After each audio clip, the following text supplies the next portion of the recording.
Digitalizar os procesos turísticos dos 9 concellos do Salnés é o obxectivo do proxecto DTI o Salnés desenvolvido pola Mancomunidade, co que o ente aposta por liderar a transformación do turismo intelixente. Este proxecto marca un pouco a nosa perspectiva de futuro, non? O futuro do turismo está realmente nos datos, na evaluación dos datos, nunha evaluación en tempo real e dunha planificación basada nunha realidade obxectiva, non?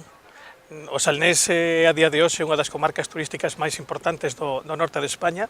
Unha vez temos unha riqueza desas características, é fundamental xestionala con moita delicadeza. No marco deste proxecto, a Mancomunidade está a dotarse de infraestructuras tecnolóxicas avanzadas e un ecosistema de datos compartidos, integrándose na Rede Nacional de Destinos Turísticos Intelixentes impulsada por Segitur, unha aposta que posiciona o Salnés como modelo de referencia. Simplemente una metodología de gestión de los destinos que aúna todo lo que sabemos sobre lo que es una buena gestión en un conjunto de indicadores y ejes temáticos que nos permite medirnos y generar un plan de acción con el que mejorar. Yo estoy muy contento de las cosas que se están haciendo aquí desde hace mucho tiempo y estoy seguro que van a salir muy bien. Y hoy precisamente lo que estamos es celebrando ese final del proceso en el que los datos y la forma de gestionar del Salnés se van a integrar en una plataforma nacional, van a compartir datos, se van a beneficiar de experiencias de los demás y van a contribuir con sus datos a que los demás gestionen mejor. Deste xeito, o DTI o Salnés permitirá coñecer mellor o comportamento dos visitantes, algo que apuntan a axudará a mellorar a súa experiencia diversificando a oferta, distribuir os fluxos turísticos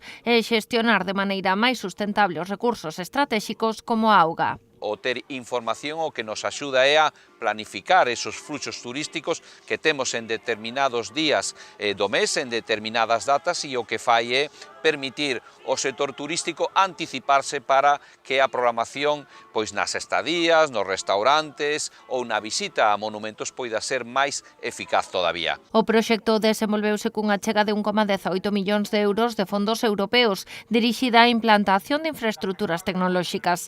Hoxe foi a súa aposta de longo coa presentación da nova web turística, o módulo de xestión intelixente da auga, o Data Lake e a nova marca e identidade do proxecto.